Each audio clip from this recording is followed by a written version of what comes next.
C'est la causerie matinale. Bienvenue à vous.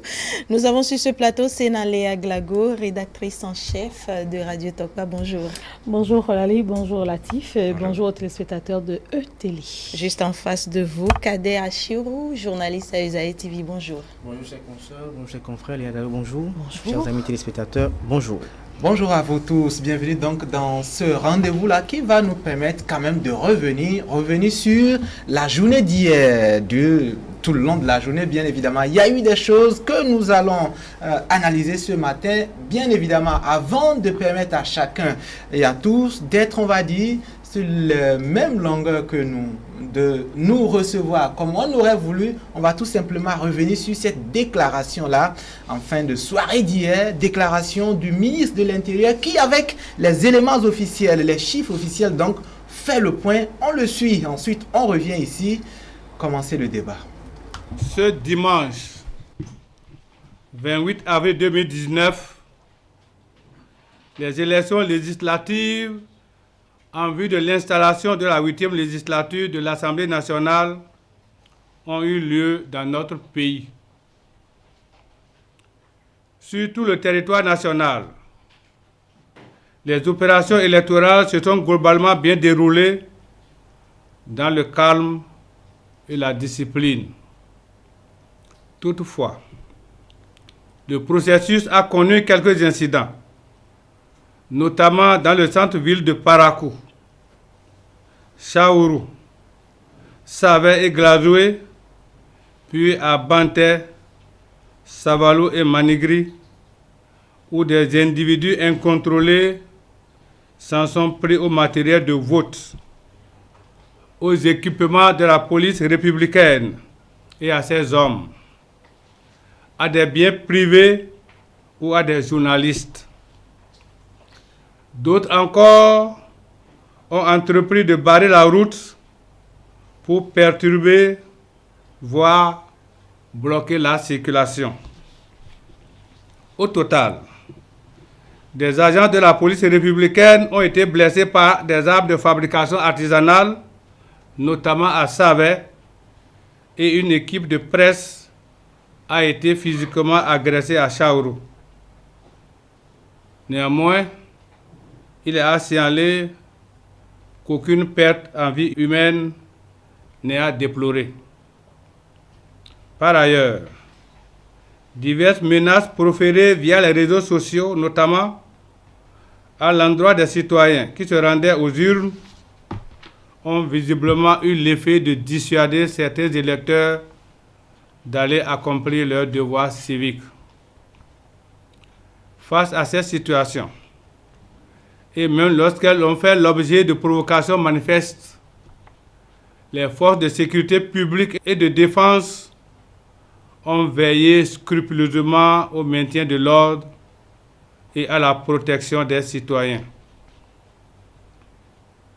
Avec un professionnalisme avéré, elles ont fait face aux incidents survenus, tenant pour scrupule de ne blesser personne, et ont garanti la sécurité à tous ceux qui sont allés voter. C'est pourquoi je veux ici souligner la maturité de notre peuple, le peuple béninois, et féliciter chaleureusement nos forces de défense et de sécurité pour leur sens de devoir et de patriotisme. Aussi, je voudrais rassurer l'opinion que les auteurs et commanditaires des actes de vandalisme, de violence et de barbarie répertoriés seront poursuivis et sanctionnés avec la dernière rigueur, conformément aux lois de la République. Enfin, la tenue de ces élections en ce jour, malgré les incidents relevés par endroits, prouve que le processus démocratique se poursuit inexorablement dans notre pays pour nourrir sa marche déterminée et légitime vers le développement. Je vous remercie. Sénaléa Glago, de cette déclaration, on note comme premier élément le faible taux de participation. Bon, c'était un peu prévisible. Vous savez, il y a eu beaucoup de tensions avant ce scrutin. Il y a eu beaucoup de peur, beaucoup de psychoses qui ont été annoncées dans la foule et dans l'opinion publique. Et vous savez, contrairement à ce que nous disons souvent, le Béninois est ému, certes, mais le Béninois tient à sa vie. Et donc, quand vous êtes dans ce contexte-là, naturellement, vous choisissez entre aller subir ou vous protéger et rester chez vous. Donc, c'est peut-être cela qui a fait que nous avons remarqué ce faible taux. Ce que nous avons remarqué également en tant que journaliste hier, c'est que, contrairement aux autres élections où les cultes ne tenaient pas le jour de l'élection comme prévu par la loi, où certains allaient déjà voter avant d'aller au culte. Hier, c'est le contraire, on a observé. Il y en a qui ont ouvert les cultes et c'était certainement pour prier, pour qu'il y ait la préservation de la paix, pour que Dieu fasse son œuvre dans chacune de nos vies, pour que nous n'allions pas à des tensions inutiles, ce droit qu'on ne peut pas leur dénier. Tout cela fait que les gens ont mis du temps à sortir. Il y a aussi le fait que les populations ont attendu de voir le jour se lever correctement avant d'aller sur le terrain, de peur de vivre certaines situations, surtout que très tôt déjà, on nous faisait vivre sur les réseaux sociaux des situations difficiles dans certaines localités. Tout cela a muté. C'est vrai que si nous avions le choix, je suis sûre que nombre d'entre nous ici sur ce plateau, on ne serait pas allé sur le terrain avec vu les risques qu'on nous annonçait. Donc, les citoyens aussi ont fait la même chose. Mais de toute façon, depuis que nous organisons ces élections-là, nous ne sommes jamais allés à 70, 80, 100% pour les élections législatives. Donc, oui, le faible taux est là, mais ça dépend des préoccupations de chacun. Parce qu'il y en a qui préfèrent le jour de l'élection vaquer normalement à leurs occupations que de perdre leur temps à aller choisir des personnes qui peut-être ne les représenteraient pas très bien ou qui ne représenteraient pas ou ne porteraient pas véritablement leur voix. Donc, c'est des choses qui arrivent, on ne peut pas... C'est vrai, par rapport à hier, on a vraiment eu du mal, puisque déjà même vers 15 heures par là, dans beaucoup de centres de vote, les agents de poste de vote se plaignaient déjà de cette non-affluence-là. Et c'était à compte-gouttes, alors que d'habitude, il y avait des rangs en plein midi et autres, et on avait du mal. Mais bon, ce qui arrivera arrive toujours dans la vie. Bien sûr. Kader? Non, je crois que ce qui s'est passé hier concernant le faible taux de participation n'est juste relatif au fait que avant cette élection, on a vu des acteurs politiques qui ont été, par la force des choses ou peut-être par leur ignorance politique, se sont vus écartés de cette compétition et donc ont pris l'habitude d'envoyer dans l'opinion publique nationale et internationale des appels à la violence, et dans le même temps on a constaté qu'il y avait... le boycott également. Ils ont appelé au boycott. Il y avait également dans la foulée également quelques citoyens qui, pris en otage par, je dirais, l'oisiveté mère de tous les vices, se sont rendus dans la rue pour essayer de vouloir se faire justice. Et donc ils ont été dans le même temps épaulés par des acteurs politiques qui leur donnaient le courage de pouvoir continuer ainsi, sans savoir que peut-être le véhicule de la police républicaine qui est brûlé, ce n'est pas le véhicule de Patrice Talon, ce n'est pas le véhicule d'un membre de sa famille, mais c'est le véhicule à nous tous. Et donc ils se sont pris à des agents en uniforme qui pouvaient riposter de manière farouche. Mais avant de revenir sur les actes de vandalisme... par rapport au taux, si je dois y revenir, parce que ce côté m'intéressait beaucoup, par rapport au faible taux, je dirais à la suite de Léa Glago, que les populations ne sont pas sorties pour la simple raison qu'il y avait eu de peur. Et je crois que si hier la connexion Internet était ouverte, on aurait vu qu'il y aurait encore un faible taux davantage de participation, parce qu'on aurait miroité aux populations ce qui se passait de part et d'autre, et donc elles auraient peur de pouvoir tomber dans ces travers.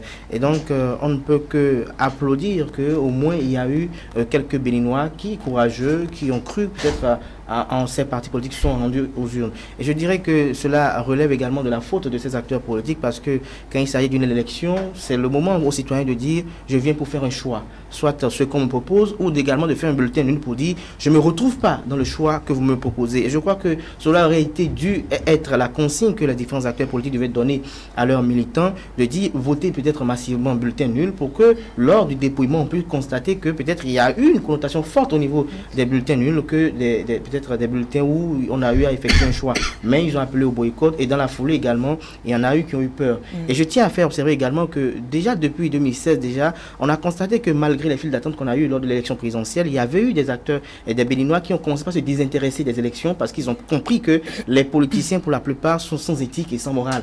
Et donc, à un moment donné, on a constaté qu'il y en a qui disent « je ne suis pas dans votre affaire là, je ne suis pas dans autre chose là ». Il y a beaucoup de personnes qui ont la carte d'électeur mais qui ne vont pas voter. Et donc, déjà depuis 2016, on a constaté cela. Maintenant, ajouter à la psychose, ajouter à la peur, ça a donné ce à quoi on a assisté. Maintenant, est-ce qu'il y a un taux pour valider une élection, de participation pour valider une élection? Non. Et comme Léa Glagou a eu à le relever tout à l'heure, nous n'avons jamais eu un taux de 100% de participation à une élection ici au Bénin. Donc, si c'est le plus faible taux de participation, bon, c'est pas grave, pourvu qu'il y ait une législature qui soit installée, pourvu qu'il y ait des députés, et pourvu que le Bénin continue de tourner, c'est ça, véritablement l'important et l'essentiel. Mais est-ce qu'on ne peut pas dire qu'il y a également les campagnes qui ont quelque chose à voir là-dedans? Moi, je pense que, contrairement à ce que vous dites là, moi, j'ai remarqué qu'il y a vraiment eu campagne électorale. Peut-être à Cotonou, c'est le dernier jour, pratiquement les derniers jours qu'on a eu l'affluence. Mais quand vous suivez les points dans nos différentes régions, il y a eu campagne électorale. Je pense que le peuple n'a pas encore compris qu'à des moments donnés, il faut faire autrement le jeu des acteurs politiques. Qu'est-ce que j'essaye de dire par là? Mon confrère Kader a dit tout à l'heure que oui, il fallait donner une autre consigne que le boycott. Oui. Pourquoi? Je vais vous expliquer. Parce que si vous appelez, par exemple, au lieu de dire aux gens n'y allez pas, vous dites allez-y, mais choisissez de ne choisir personne. L'influence que cela aura, c'est que le politique va comprendre que oui, le peuple a grandi et le peuple sait que quand je ne veux pas quelque chose, j'ai au moins la possibilité. Faire un bulletin nul, excusez du peu, faire un bulletin nul, c'est faire un choix. C'est montrer qu'on n'est pas en accord avec les acteurs politiques qui veulent aller nous représenter. Et ce choix est encore plus fondamental, plus parlant que le fait de choisir quelqu'un ou une liste. Et je pense que les Béninois doivent comprendre que c'est la preuve même que les acteurs politiques ne pensent qu'à eux et pas au peuple.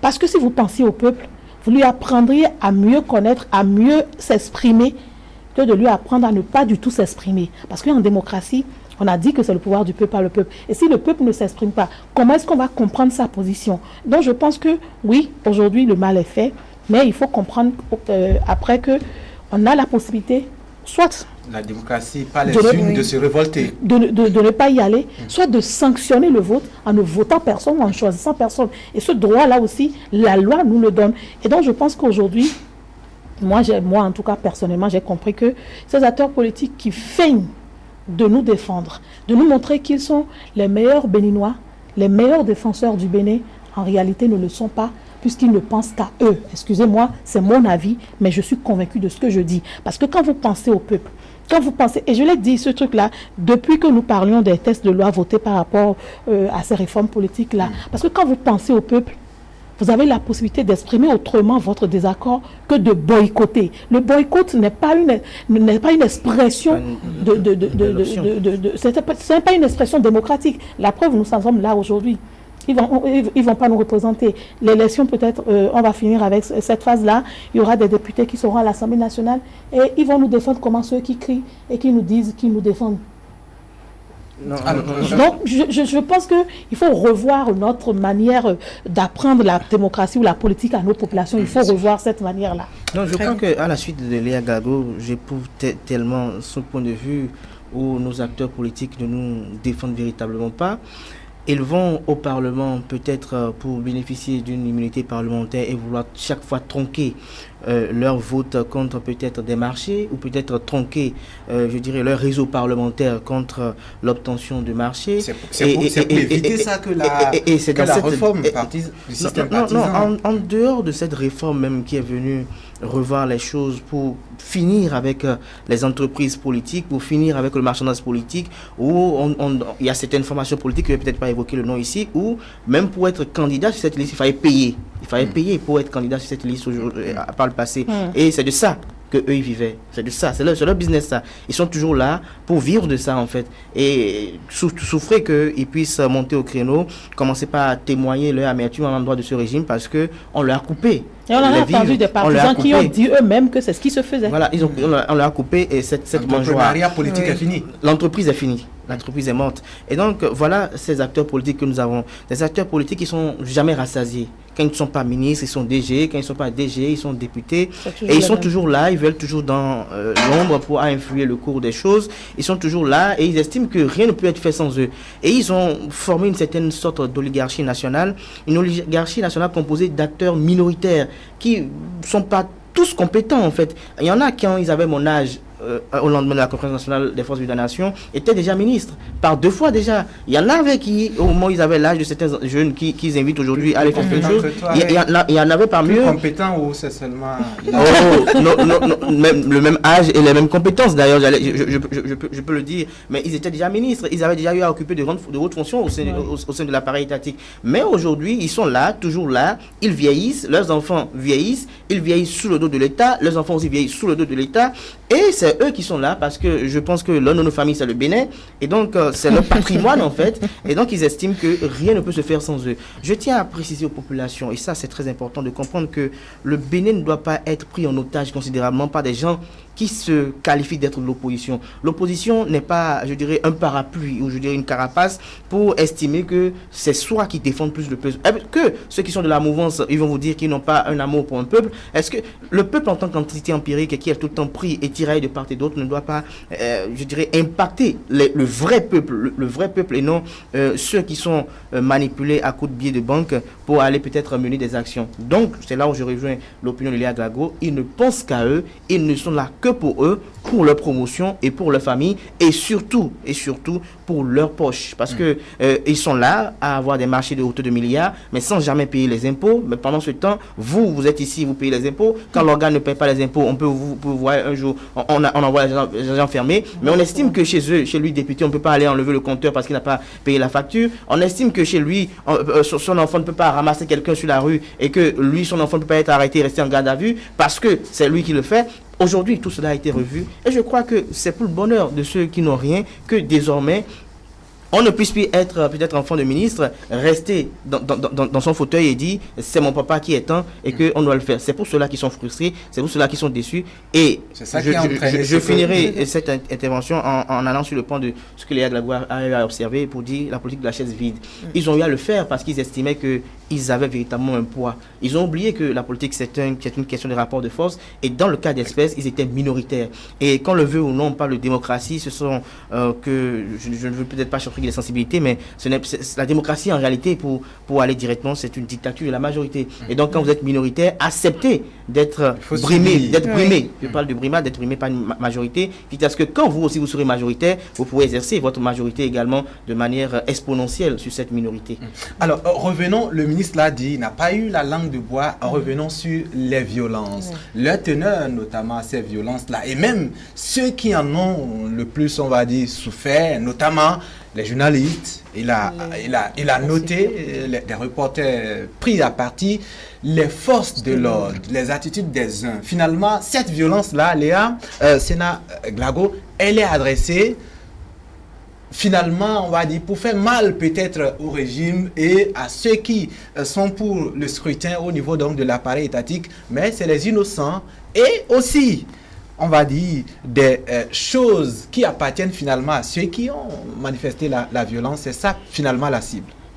Non, je pense que ces personnes qui ont fait preuve de violence hier lors du scrutin ont oublié qu'ils n'ont fait violence que sur eux-mêmes, sur elles-mêmes, pardon. Je vais vous expliquer pourquoi. Oui, c'est vrai, les forces de l'ordre ont été prises à partie, les journalistes également. Et je vous assure que les violences n'étaient pas que physiques et matérielles. Les violences étaient aussi psychologiques. Parce que vous allez sur le terrain, on vous prend à partie comme si vous étiez le méchant, alors que vous êtes juste venu faire le travail, juste démontrer que sur le terrain, il y a quelques difficultés pour que les autorités en charge de l'organisation puissent les accompagner. Là, je parle des journalistes. Mais on vous prend en partie, on vous rabroue, on vous insulte. Alors que, parce que le message, je l'adresse maintenant à cette population-là, nous ne pouvons pas faire le travail pour ces populations si elles nous maltraitent comme elles le font. Ce n'est pas parce que nous n'allons pas toujours dans le même sens. Qu'est-ce que je sais? C'est pas parce que je dis pas que c'est mauvais en tant que journaliste. C'est la seule chose que qu'on doit me faire mal. Parce que ce qu'elles oublient, ces populations, en tant que journaliste, vous venez de cette population-là. Vous venez de familles issues de cette population-là. Mais les gens oublient que leur tour viendra. Moi, j'ai dit, il y a des moments donnés où vous êtes obligé de faire l'histoire, de construire l'histoire, de participer à l'histoire. L'histoire retiendra que malgré tout ce qu'on nous a fait, nous journalistes, nous avons quand même tenu le pari, nous avons joué notre rôle. Tout à fait. Mais ces personnes qui ont fait preuve de violence, quand elles vont se retrouver en prison, elles vont nous parler de quelle histoire? Qu'elles ont participé, qu'elles se sont retrouvées. C'est fini l'époque des martyrs. Excusez-moi, c'est fini l'époque des martyrs. Les martyrs qu'on nous chante, dont on nous encense, le Béninois ne veut plus de ces martyrs-là. Mais malheureusement, ce même Béninois est tellement hypocrite qu'elle oublie qu'elle sera seule face à son destin. Vous imaginez si les forces de l'ordre hier, dans ce désordre que nous avons eu dans certaines de nos localités, ont voulu riposter, ce que ça va donner? Je ne dis pas que je défends les forces de l'ordre et les forces de sécurité, mais je sais quel genre de formation ces personnes reçoivent. Et je sais que si, face au danger, face à la préservation de l'état de droit, face à la préservation de la liberté des autres, face à la sécurité que les forces de l'ordre doivent apporter aux populations, si elles doivent riposter, nous ne serions pas là en train de parler. Parce que certaines personnes insensées, je suis désolée d'utiliser ce mot, n'ont pas cru devoir se garder de répondre ou de faire acte pour faire plaisir à certaines personnes que nous n'avons pas du tout vues sur le terrain. Ça sert à quoi de violenter vos frères et sœurs quand ceux qui vous demandent de les violenter ou celles qui vous demandent cela ne sont même pas là? Hier, quand moi je faisais l'émission spéciale, j'ai pris du plaisir à parcourir des articles du Code et à les partager avec les auditeurs à Radio Tokpa. Et j'ai rappelé les tests, les dispositions pénales qui sont prévues. Vous allez vous retrouver en prison pour des années. Vous allez payer des amendes alors que même difficilement vous allez arriver à manger. Vous aurez du mal peut-être à vous trouver un avocat qui valablement pourra vous défendre et vous sortir de prison quand on va vous mettre la main dessus. Parce que oui, c'était très bien hier. On jubilait, on faisait des vidéos, on montrait qu'on avait la force, on montrait qu'on faisait du désordre. Mais quand on va vous prendre... Et ce qui m'a fait rire en plus, c'est que les forces de sécurité ont longtemps sensibilisé, ont longtemps informé de ce qu'il y a des tests qui seront appliqués. Et vous oubliez que quand une vidéo passe aujourd'hui, ça passe partout. Ça passe même dans les mains des autorités en charge de la sécurité. Vous êtes protégé comment? C'est bête, c'est tellement bête. Et quand j'ai eu vent de ce qu'on a fait du mal à d'autres confrères par des violences physiques et matérielles, j'ai dit mais demain quand nous allons boycotter leurs activités, demain, quand journaliste, on va dire on ne veut plus faire ce travail, on ne veut plus leur porter l'information. C'est les mêmes là qui vont crier sur les réseaux sociaux pour dire que leur droit à l'information a été bafoué, c'est ça? Donc nous là, on est journalistes pour tout subir pendant qu'eux ils jouissent et ils nous font mal. Non mais quand même, nous sommes des êtres humains. Il faudrait que les Béninois puissent savoir raison garder. Et vous avez vu, quand vous quittez des pays où il y a eu des tensions auparavant, pour soit des raisons d'élection ou d'autres raisons, vous analysez autrement. Qu'est-ce que j'essaie de dire par là? J'ai vu des observateurs d'autres pays. J'ai vu le nom qu'ils portaient. Et je sais que ces personnes viennent de certains pays où il y a eu... Et ces gens ont dit clairement ceci.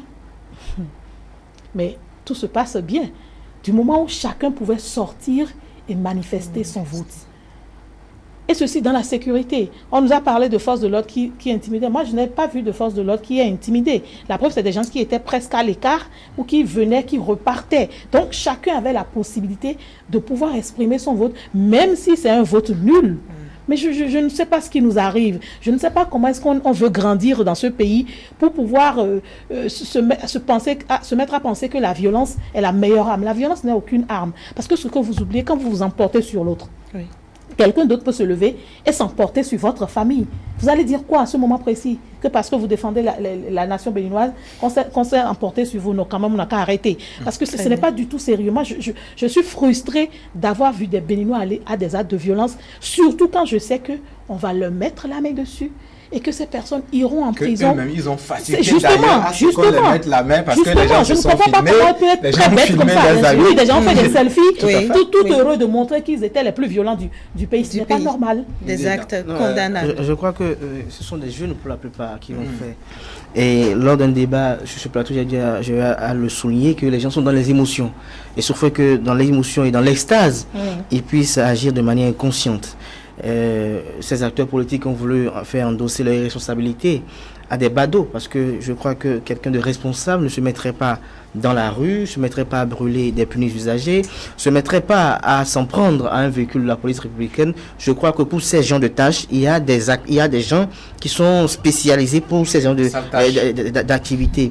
Et je crois que vous, Latif Boni, à moins que vous soyez d'une autre moralité, vous n'avez pas les capacités, les moyens pour aller voir ces genres de personnes, pour aller organiser cela. Donc, je crois que les populations béninoises regardent également en face quelle qualité d'acteurs politiques ils ont. Est-ce que ce sont des gens véritablement sains? Est-ce que ce sont je dirais, des Django? Est-ce que ce sont des voyous? Je crois que les populations également sont en train de constater, parce que on ne peut pas tout le temps terroriser parce que on maîtrise la pègre, parce que pour un rien du tout, pour des questions de frustration qui sont peut-être partielles, parce que vous savez, c'est une imperception de la vie en fait qui arrive à ces acteurs politiques. Vous savez, dans la vie, ça oxyde, ça ondule, ça oxyde, ça ondule. La vie n'est pas faite de constance. Si aujourd'hui vous mangez 2 repas, il faut savoir que peut-être demain vous mangez 3 à 4. Il y a des jours où on en mange à peine un compte tenu de la journée. Et ça, on oxyde de cette manière donnée. Donc, vous ne pouvez pas être là et estimer que, parce que vous êtes acteur politique, et parce que vous pensez que c'est vous peut-être qui avez fait venir un chef d'État, parce que peut-être vous pensez que c'est vous qui avez plus de moyens, vous pensez que peut-être c'est vous qui avez plus d'audience, encore que les élections passées ont prouvé, celui qui avait plus d'audience ont prouvé, celui qui avait plus de poids ont prouvé, celui en qui les populations béninoises témoignaient beaucoup plus. Les sympathies. Donc je crois qu'il faut que les gens quittent les émotions, il faut que les gens arrivent à discerner la foule et le peuple, même si un député l'a dit très bien, il faut que les gens arrivent à discerner cela pour ne pas parfois se faire emporter.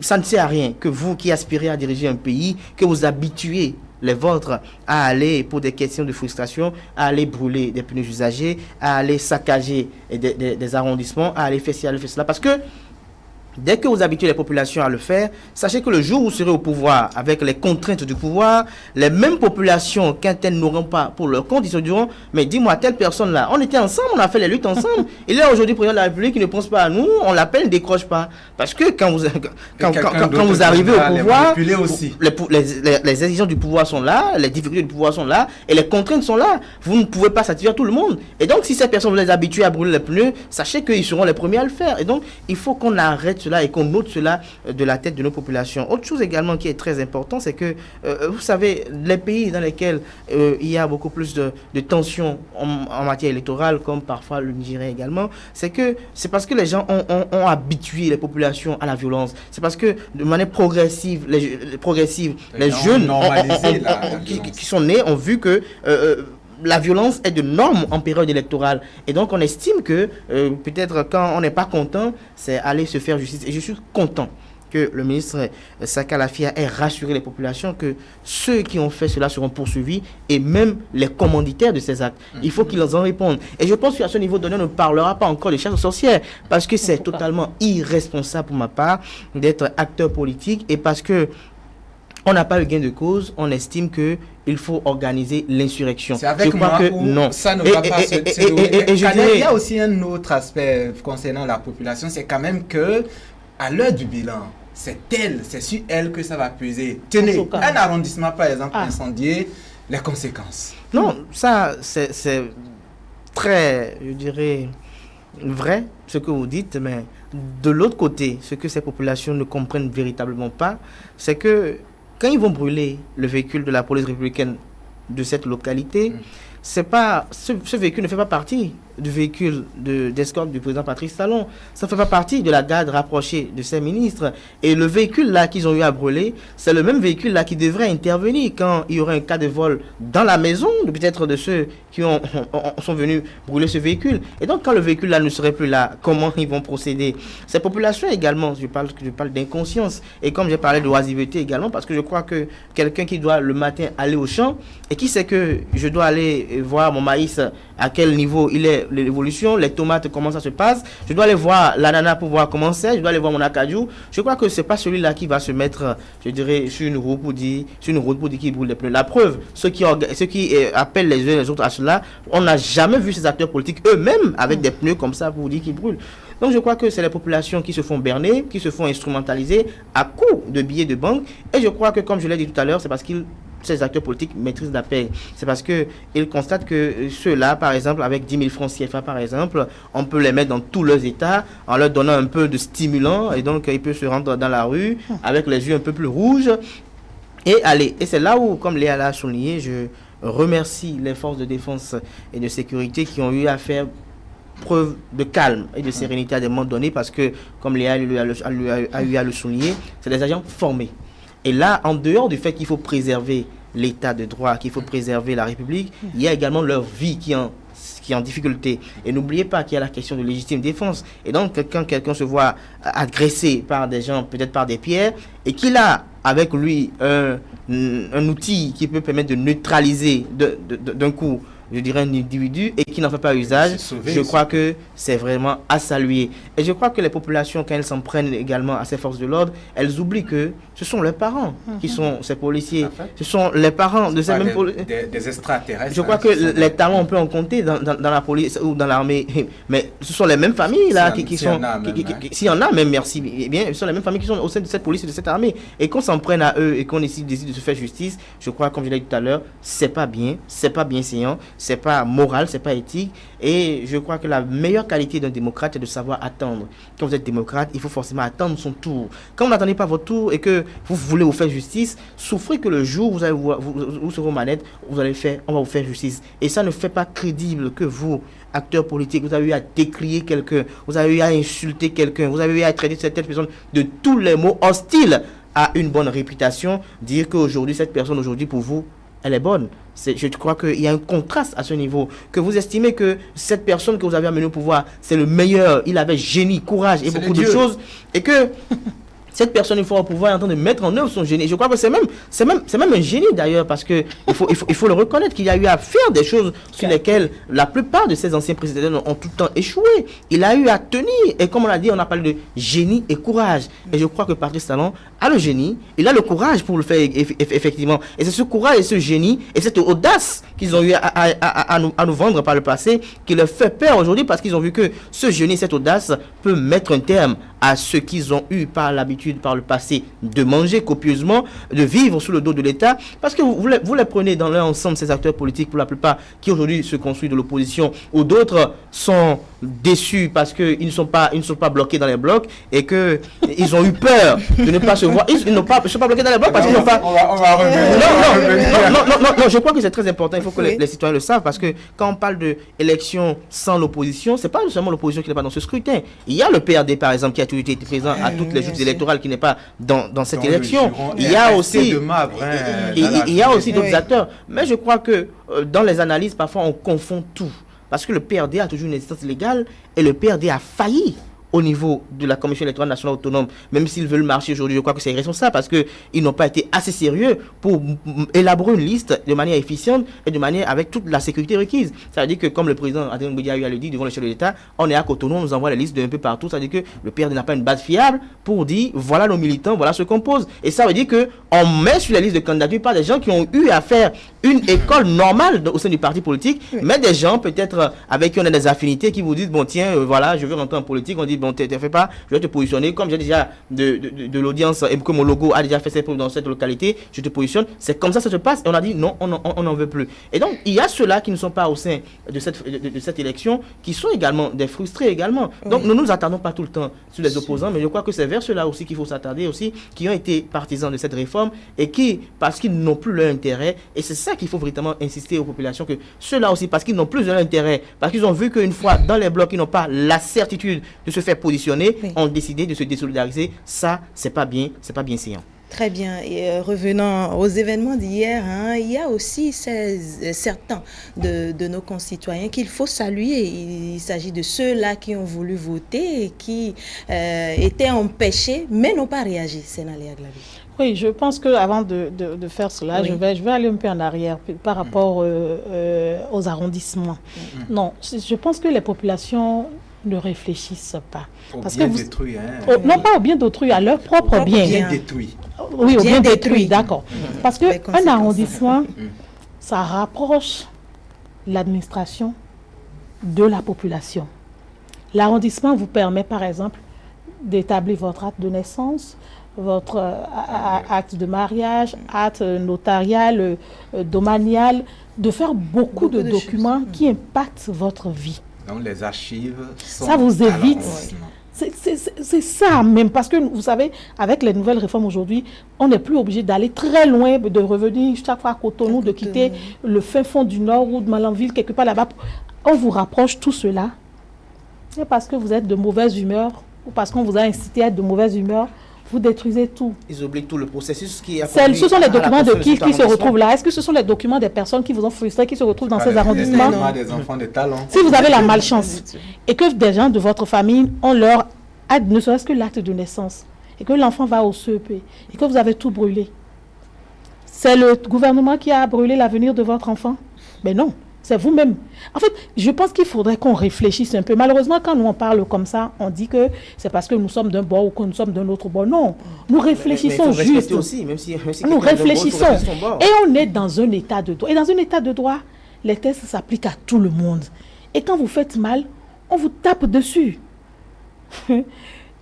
On dit que nous sommes le pays du vaudou.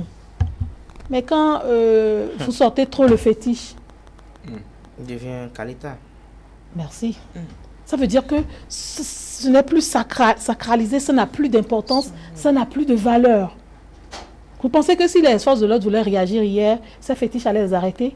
Même si ça allait les arrêter, ils leur auraient déjà fait le mal qu'il faut. Vous parlez de ces populations qui n'ont pas réagi. Non, franchement, moi je les remercie.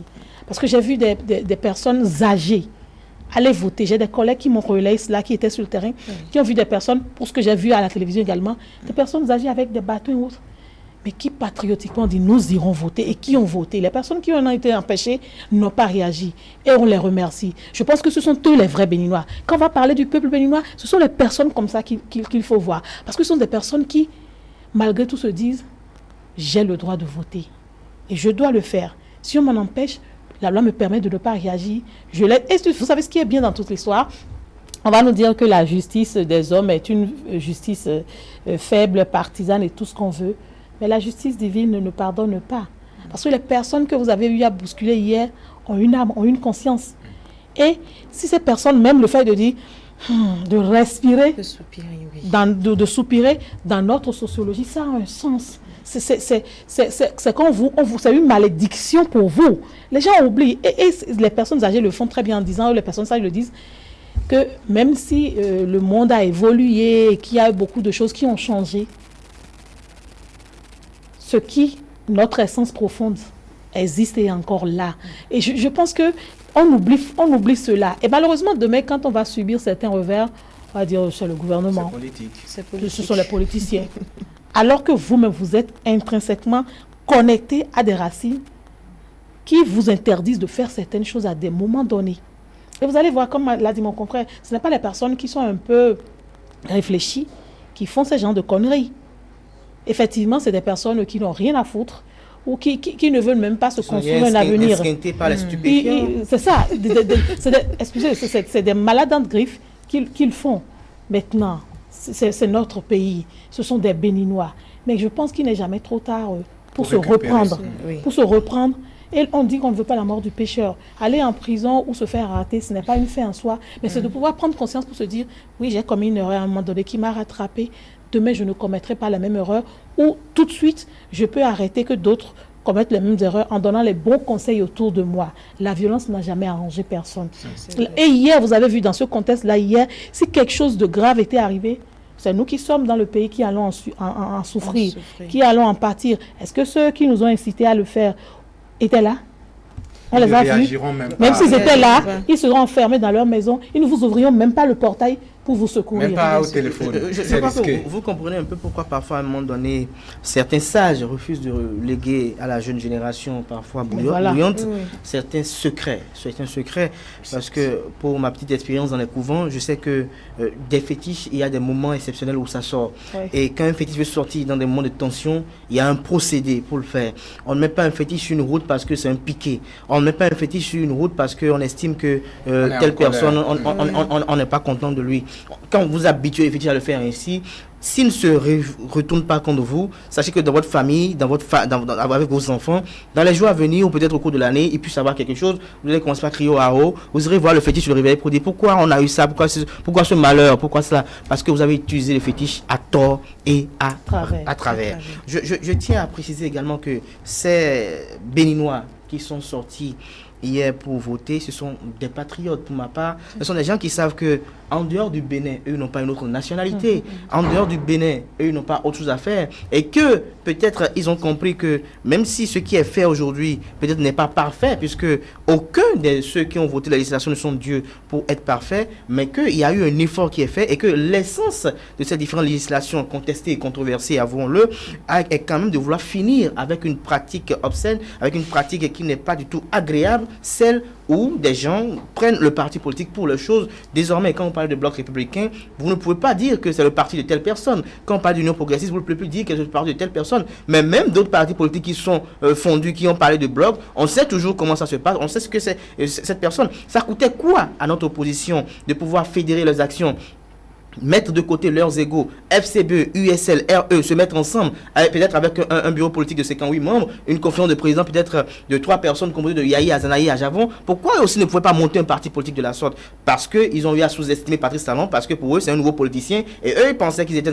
des anciens politiciens, sans savoir que, comme ils ont dit, il y a génie, et quand il y a le génie, il y a le courage, et quand il y a le courage, et il y a la détermination, le néo-politicien peut parfois dépasser le politicien également. Et donc, c'est ce à quoi on assiste aujourd'hui. Un nouveau politicien dans l'arène politique a pu les écarter, eux qui ont toujours été là, malgré toutes les actions depuis 90. Il y a eu un néopoliticien qui, sur la légalité, ça je tiens à préciser cela, sur la légalité, a pu leur montrer désormais la porte de sortie. Et je crois que c'est une belle leçon. Il revient à eux, ces différents acteurs politiques, de pouvoir prendre, je dirais, de manière légère, je dirais, cette douleur très amère et de se retrousser les manches, de se revoir de manière concertée et d'élaborer une stratégie efficiente pour 2021, pas 2020, parce que n'oubliez pas que même les maires, s'ils se mettent dans une agitation stérile pour quand ils seront élus, parce qu'ils ont été élus pour le développement de leur localité, ils se mettent dans des actions politiques inutiles, ils seront destitués à la moindre action. Entre eux-mêmes. Et donc,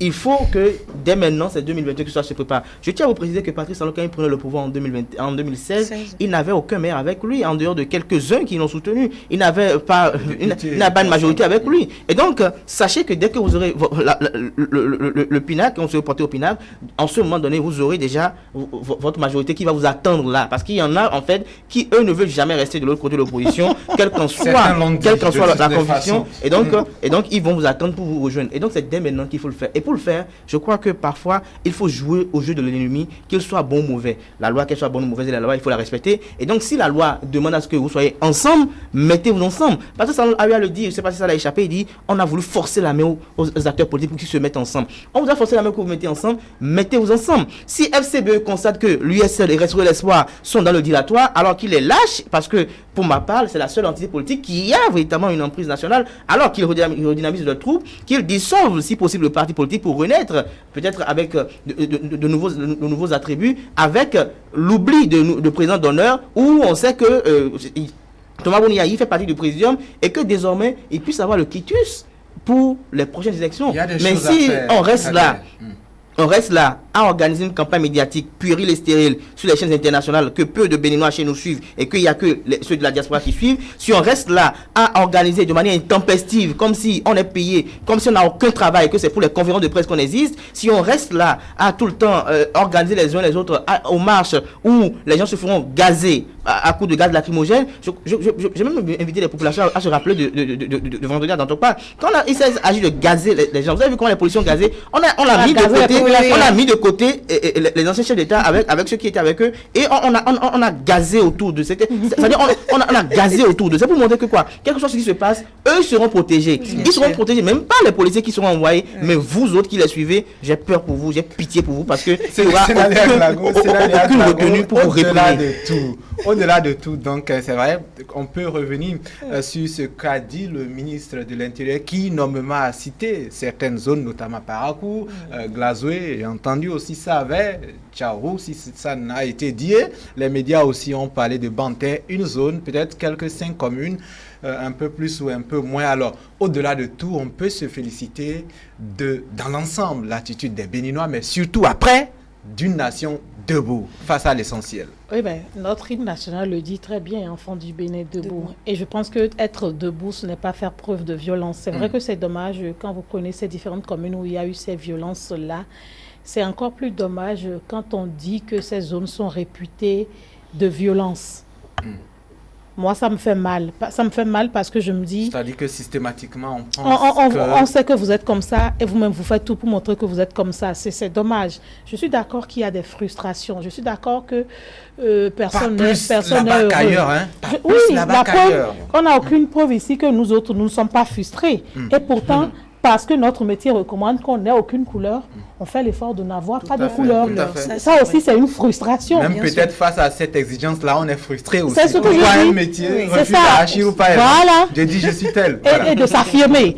Donc, nous aussi, nous avons nos frustrations, mais ce n'est pas pour autant que nous allons à la violence. Je pense qu'il faudrait qu'avec le temps, qu'on puisse corriger une certaine histoire de notre pays. C'est comme moi, dans mon couple, j'aime à le dire, on dit souvent que vous êtes comme ça, mais change un jour pour que... Il dit, mais moi seul, j'ai dit oui, tu changes. C'est parce que si moi je change, si toi tu changes, on ne dira plus demain. Parce que les enfants que nous allons faire, nous allons les changer également. Et on ne dira plus désormais que dans cette zone-là, c'est comme ça ils sont. Parce que c'est une stigmatisation que de dire c'est comme ça ils sont. Et ce qu'on oublie, c'est que quand vous gardez l'histoire telle qu'elle, demain, on dit aux enfants, n'allez pas là-bas. Il y a eu tel problème dans telle famille, telle famille. Là-bas, là, c'est pas bon, ils sont pas bons. Alors que nous sommes tous béninois et aujourd'hui, sur tout le territoire national, on s'entremêle, on s'enchevêtre. Finalement, nous sommes les mêmes puisque qui n'a pas de famille dans ces régions? Nous en avons tous. Soit par alliance, soit par des liens filiaux, nous en avons. Donc je pense qu'il faudrait qu'on se corrige. Oui, les législatives, c'est passé. Et nous entrons dans un tumulte, qu'on le veuille ou non, électoral, 2020, les communales, 2021, la présidentielle. Je pense qu'aujourd'hui, il faudrait que chaque Béninois puisse mûrir, puisse grandir. L'herbe n'est jamais verte de côté de quelqu'un. Non. C'est souvent très difficile, mais on fait l'effort de tenir debout, de rester debout, comme chaque enfant du Bénin devrait le faire. Et donc, j'invite les concitoyens, puisque c'est ce qu'il y a lieu de faire aujourd'hui. Cette étape est passée, le mal est fait. Que ceux qui vont subir les rigueurs de la loi puissent en répondre, puissent se défendre, puissent en sortir, on l'espère, et que ça donne des exemples à ces personnes qui ont envie de devenir des héros.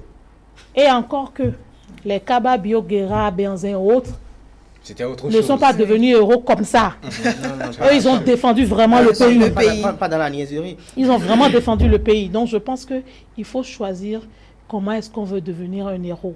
Il faut choisir comment on veut marquer son histoire. On peut pacifiquement, sans réagir, même marquer son histoire. Vous savez, s'il y a par exemple, bon, c'est une discrétion, s'il y a par exemple, personne n'était sorti et que les centres sont restés vides jusqu'au soir, c'était aussi une bonne manière de manifester son mécontentement. Mais vous voyez, pendant que vous manifestez, d'autres expriment leurs droits patriotiques et civiques, d'autres font violence, et finalement, la loi de la majorité va primer, la dictature de la majorité va primer. Comme l'aime Kader. Non, c'est pas comme il l'aime, c'est en fait c'est la démocratie. C'est la conception de la démocratie elle-même. C'est une dictature, vous voyez, la démocratie elle-même. Même si, en tout temps, nous-mêmes, on a trouvé un mot pour dire qu'on a un consensus. Donc, c'est ça. Et vous savez, quand on dit démocratie, quand on dit libéralisme économique, vous allez voir même que dans le libéralisme économique, ce sont les grandes entreprises, ceux qui ont plus de force, qui écrasent tranquillement. Et quand vous allez ne serait-ce qu'au marché d'Antokpa, puisque moi je suis au marché d'Antokpa, quand vous avez des grossistes Des fois, même, ils font la concurrence encore aux petits commerçants à qui eux-mêmes ils sous-traitent. Et finalement, le petit commerçant se plaint. Et pourtant, il souffre, il ne dit rien. Il gère. Ils en souffrent, ils ne peuvent rien faire. Il ne peut rien faire. Voilà. Et il demeure petit commerçant, l'autre demeure grand commerçant et petit commerçant à la fois. Donc, c'est pour dire que toutes les frustrations. C'est ça. Donc, l'injustice est telle qu'elle est. Mais on gère. Et je pense que chaque Béninois devrait pouvoir gérer nos frères et sœurs qui sont dans ces localités dès aujourd'hui, qu'ils prennent du recul, qu'ils boivent de l'eau, qu'ils se disent c'est passé et qu'ils fassent le bilan à leur niveau. Cet acte que j'ai posé hier, ça m'a rapporté quoi? Combien de personnes de ma famille ont été blessées, égratignées, bousculées? Combien de personnes ont fait des crises de tension ou qui sont tombées? Il faut se concentrer parce que c'est quand vous faites cela que vous avancez. Mais quand vous posez des actions, que vous ne réfléchissez pas et que vous continuez aveuglément, vous allez droit dans le mur, vous tombez et vous êtes seul face à votre destin. De toute façon, dans cette famille, moi, je ne serai pas là. Je ne vais compartir que à travers les écrans. Et c'est elles-mêmes qui vont souffrir. Donc, les populations n'ont qu'à faire un peu d'efforts sur elles-mêmes. Je dirais par rapport à ces actes de vandalisme effectués un peu partout dans le Nord, j'estime qu'il n'y a pas eu un travail efficient qui a été fait au niveau de la campagne électorale par les candidats qui ont été postés à ces divers niveaux. Pourquoi à Cotonou n'a pas assisté à cela? C'est parce que quand vous prenez chaque localité, il y a toujours de ces coins qui sont réputés pour ces actions. Et donc, vous, en tant que candidat, la première démarche à adopter, c'est de vous rendre dans ce coin, essayer de persuader, de dissuader les uns les autres. Mais vous avez mis de côté... Mais candidat, vous n'avez aucune preuve. Hein. Ça a peut-être été fait, mais il y en a qui sont comme ça. Hein. Non, je crois que quand vous voulez être élu dans une localité, je crois que la première des choses à faire, c'est de maîtriser votre électorat. Et quand on parle d'électorat également, ça fait partie aussi des enjeux de la politique. Je crois que la politique aussi, ça se joue à ce niveau. Parce que ceux qui ont réveillé les gens aussi, c'est pour prouver également que telle personne que vous avez positionnée dans cette localité, il n'a pas la même mise sur les populations, il n'est pas véritablement populaire. Et donc, pour prouver votre légitimité, pour prouver aussi votre emprise au sein des populations, c'est d'abord, dans un premier temps, d'aller maîtriser ces foyers de tension. Vous pouvez même passer toute votre campagne électorale, même sans une caravane, à maîtriser ces foyers, si c'est ça qu'il faut faire pour permettre aux autres de sortir, puisqu'on se dit, il n'y a rien eu ici, ça veut dire que tout se passe à merveille. Et l'autre chose, au niveau de la démocratie, que tout le monde emploie à tort et à travers sans comprendre véritablement l'essence de la démocratie et sans savoir véritablement que la démocratie au Bénin n'est pas la démocratie au Togo, celle du Bénin n'est pas celle du Burkina, parce que parfois on confond les choses, on essaie de jumeler les choses, de comparer, sans savoir que au moment où l'autre a fait 27 ans, avant qu'il y ait une action contre lui, celui-ci est en train de faire 3 ans, et qu'il faut faire une économie de discours, parce que ça, il faut être véritablement mesuré en tant que professionnel des médias que nous sommes, il faut faire économie de discours, parce que si déjà en 3 ans, nous avons épuisé notre lexique contre un régime. Quand il fera 20 ans, qu'est-ce que nous aurons à dire? Quand il fera 20 ans, qu'est-ce que nous aurons à dire pour nous plaindre? Attendons d'abord que tout ce qui est prévu constitutionnellement soit épuisé. Patrice Talon a 5 ans à faire premièrement. Il a encore 5 ans à refaire. Attendons qu'il finisse ces 5 ans d'abord avant de commencer à dire qu'il veut s'éterniser au pouvoir. Attendons qu'il finisse ce qui lui est prévu par la Constitution. S'il y a une révision constitutionnelle et qu'il décide de faire 15 ans au pouvoir, osons le dire, alors qu'il fasse ses 15 ans. Mais si après cela on sent qu'il y a un effet pervers, il y a une volonté manifeste de s'éterniser au pouvoir, en ce moment on pourra employer ces mots et à juste titre. Mais si dès le départ, 3 ans à peine, on se met à dire il y a des problèmes. Et l'autre chose également qui est véritablement important qu'il faut faire souligner aux populations, c'est que je ne vais peut-être pas faire de stigmatisation, mais regardez par exemple au Togo, tous les soulèvements qu'il y a eu, toutes les émotions qu'il y a eu à être manifestées, vraiment fort est toujours au pouvoir, est toujours fort dans ce pays. Et donc c'est pour vous dire que ce ne sont pas ces soulèvements-là qui font émouvoir un chef d'État, mais je crois qu'il y a d'autres paramètres qui ne sont même pas cernés par les populations que nous sommes. Et donc il ne faut pas rester dans les émotions, il faut rester là et croire en un régime qu'on a élu. Je crois qu'il n'y a pas un président sur terre qui prenne le pouvoir et qui vienne pour faire mal à ces populations. C'est vrai qu'il peut y avoir une volonté d'être un peu vicieux, de peut-être mettre un peu la main aux choses, mais il y a forcément une volonté de faire bouger les choses. Mathieu Kérékou a fait ce qu'il devait faire pour faire bouger le Bénin. Nicéphore de Soglo a fait ce qu'il a pu faire, il devrait faire. Boniaï a fait de son mieux. On l'a vu se promener tout le temps en hélicoptère et faire beaucoup de marches. Il a fait ce qu'il pouvait faire contre la corruption et beaucoup d'autres choses. Il a eu ses limites. Patrice Talon est revenu. Il est venu aujourd'hui avec lui, son Bénin révélé. Il a voulu révéler les choses. On a parlé de rupture. Et c'est ça où je ferai encore une autre digression pour dire que l'autre chose que les gens ne comprennent pas, c'est que les périodes électorales ne sont pas des périodes de règlement de compte. l'élection législative de 2019 devait se focaliser sur le fait de ce que on a des candidats sur une liste, lequel des candidats, si je ne suis pas partisan d'un parti politique, lequel des candidats, pour moi, a le profil idéal pour me représenter au Parlement. Mais ça ne doit pas être une occasion où, parce que telle personne a attaqué telle personne en politique, c'est le moment de lui faire ça. Parce que c'est ça qui a conduit à l'élection de Patrice Talon. Parce qu'on a dit... on l'a victimisé tout le temps. On a estimé qu'il fallait rendre un coup à Bouniaï, il fallait faire ci, il fallait faire cela, et voilà ce dans quoi nous sommes. J'espère qu'en 2021, les mêmes choses ne vont pas se répéter également. Et donc, les moments d'élection doivent être des moments de bilan, de prospective et d'analyse profonde. Quand Patrice Talon a parlé de nouveau départ, c'était bien le nouveau départ, c'était agréablement bien. Mais quand ils se sont réunis, ils ont parlé de rupture. Ils n'ont pas compris que quand on parle de rupture, c'est qu'on coupe totalement, je dirais, le cordon. Parce que le nouveau départ parlait peut-être d'un réaménagement pour reprendre les choses. Mais vous avez parlé de rupture. Et donc la rupture, c'est qu'on met de côté ce qu'on faisait et maintenant on repart sur notre base. C'est qu'il y a une réinitialisation. Et que le monsieur décide de faire une réinitialisation par rapport à ce que vous êtes entendu et que vous criez au haro parce que vous avez eu à sous-estimer les enjeux et les difficultés. Je crois que ça fait un véritable problème. Alors, Kader, à vous entendre, on trouve qu'il y a un véritable travail à effectuer au niveau de l'éducation, en matière de l'éducation. Ben oui. Un véritable travail en matière d'éducation citoyenne également. C'est là où les organisations de la société civile et citoyennes également doivent se consacrer à cela, plutôt que de pouvoir peut-être exprimer leurs avis de manière très discrète et très réservée sur les questions politiques. Il faut véritablement faire comprendre aux populations que aucun régime, d'abord, dans un premier temps, ne prend le pouvoir pour faire mal à son peuple, et qu'il faut savoir réserver les discours. Je crois que ça là aussi doit être enseigné aux acteurs de l'opposition. Être opposant ne veut pas dire qu'on est des radicaux. Oui. Être opposant ne veut pas dire que tout ce qui est fait doit être bloqué systématiquement. Non. Quand on est opposant, parfois, il faut reconnaître qu'il y a eu des actions qui ont été bonnes, qui ont été effectuées. Quand on est opposant également, cela crédibilise votre discours. Mais si, quand on vous voit, vous, sur un plateau, c'est que tout ce qui est fait, c'est mauvais, et que vous soyez tout le temps là à chercher les failles, alors que ceux qui sont là ne sont pas Dieu. Il y aura forcément des failles dans ce qu'ils vont faire. Mais je crois que ce qu'il faut saluer, et ce qu'il faut d'ailleurs, je dirais, encourager, c'est qu'il y a des actions qui sont posées. J'ai suivi des gens par rapport au bilan de la 7e législature qui ont dit qu'il y a eu des législations en quantité, mais pas de qualité. Mais je crois qu'il y a déjà un effort qui est fait. Et tant que les législations existent, elles peuvent être modifiées, elles peuvent être améliorée et peut-être perfectionnée. Et donc, dans ce cas de figure, organisez-vous pour venir. Pour le moment, ça a été initié, ça a été fait. Mais qu'est-ce qu'on nous allons dire aujourd'hui que ça n'a pas été fait, qu'il n'a pas été bien? Est-ce que le fait que Akhenaton ait initié par exemple une loi pour permettre aux étudiants de ne plus souffrir le martyre, de ne plus être pris en otage par des propriétaires qui estiment qu'à 20h chez moi, il faut rentrer à la maison et autres, est-ce que c'est ça qu'il faut condamner? Non. Je crois qu'au sein de ce qui est fait, il y a de bonnes actions qui sont effectuées. Il y a d'autres actions. Nous sommes en politique et la politique, c'est la ruse et la rage. Et donc, s'il y a des choses qui sont faites dans la politique ici, il faut l'accepter ici, mais soyez positifs.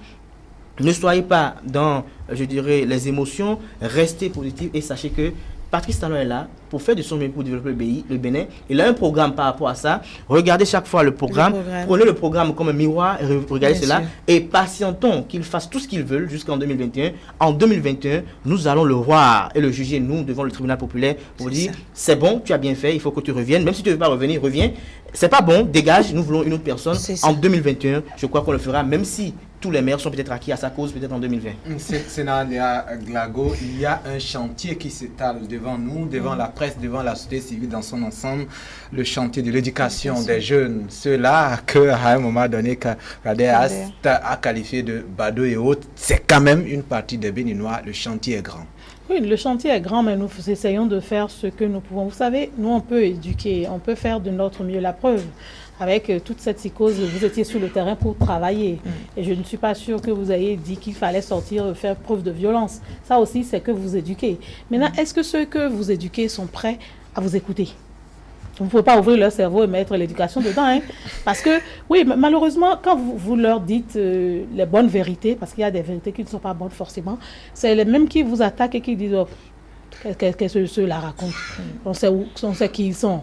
On sait qui sont leurs patrons. C'est eux qui voient la honte, on sait ça. On les connaît. Et ils le diront. Et ils vont continuer par le dire. Mais nous ne ferons que ce que nous pouvons. Parce que nous n'avons pas la science infuse. S'ils attendent que Dieu descende pour leur donner cette éducation, c'est tant pis ou tant mieux pour eux. Moi, j'ai reçu l'éducation que j'ai reçue de mes parents. Mes parents ne m'ont jamais dit va faire preuve de violence. Au contraire, même dans cette période-là, mes parents m'ont toujours dit fais tout pour apaiser les gens. Ne fais jamais jamais rien, on ne dit jamais rien. Je ne connais pas les règles de votre métier, mais ne dit jamais rien qui puisse inciter les gens à faire preuve de violence. Ça, mes parents ne sont pas journalistes, mais mes parents me l'ont dit.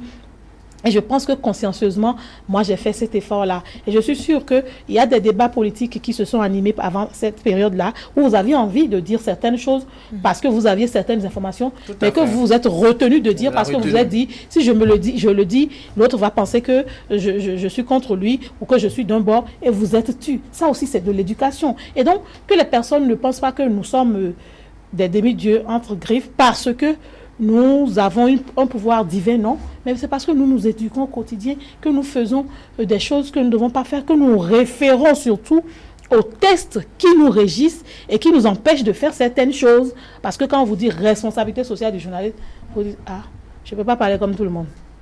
Quand on vous dit responsabilité sociale, vous dites, ah, si je parle comme si j'étais tout le monde en public, on va me dire, c'est comme ça, ils pensent à E-Télé, c'est comme ça, ils pensent à Radio Tokpa, c'est comme ça, ils pensent à ESA TV. Donc, vous vous retenez malgré toute votre envie de montrer que vous êtes le meilleur de celui qui connaît tout. Oui. Et pourtant, vous vous retenez. Donc, je pense que l'éducation est générale, d'accord, c'est une question de famille. Si dans cette famille, par exemple, les parents leur avaient dit et qu'ils avaient reçu, parce que quand vous donnez l'éducation, vous ne recevez pas, vous faites n'importe quoi. Par exemple, je suis sûr qu'il y en a qui voulaient faire ce bruit-là hier, qui disaient ça, et les parents leur ont dit, Pélé, sourou, faut vous calmer, ne faites pas.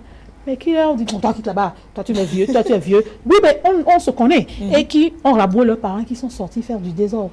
Malheureusement, vous voyez, quand on va attraper ces personnes, ces parents seront là à souffrir, à pleurer, à courir dans tous les sens. Voilà. Donc je pense que quand on nous donne l'éducation, il faut l'accepter. Vous, tous autant que nous soyons, il y a des choses qu'on nous a dit pendant l'enfance, on a toujours trouvé que, c'est quoi ça? On s'est rebellé et on a avalé la salle, on a dit, bon, ce sont nos parents. Et aujourd'hui, avec du recul, on comprend que ce qu'on nous disait avant, c'était pour nous donner une certaine formation. Donc, il ne faut pas être hostile à tout, il faut être de temps en temps ouvert. Et quand on vous donne l'éducation, vous prenez, vous asseyez, vous dites, voilà, on m'a dit de faire telle chose. Qu'est-ce que ma conscience me dit? C'est ça aussi le plus important, c'est le meilleur tribunal. C'est le meilleur tribunal. C'est intérieur. C'est intérieur, il faut que chacun se reprenne, qu'on fasse des remises en question, qu'on s'asseye, qu'on réfléchisse et qu'on avance. Très bien. Avancer en ayant devant nous, en ayant à l'esprit bien évidemment l'essentiel qu'est le vivre ensemble et la paix. Kader Achirou, bien évidemment, le développement aussi. Kader Achirou. Oui, vivre ensemble en ayant une bonne maîtrise du code de vie associatif. Tout à fait. Kader Achirou de Esaïe TV, animateur politique bien évidemment. Il tient d'ailleurs, tout comme Olali, un show matinal là-bas chez lui. Un show politique bien évidemment. Kader, le temps pratiquement s'est écoulé. Merci d'avoir été avec nous. Déjà. Merci aussi pour le sacrifice de tous les matins. On se reverra lundi prochain pour suivre les combats. Et pourquoi pas, si cela est nécessaire, on fera au-delà des lundis. Hein. Merci beaucoup. On parlera on parlera maintenant de notre corporation. Nous avons des élections aussi. Et nous avons le 3 mai qui se pointe à l'horizon. Vous devez parler de la liberté de presse.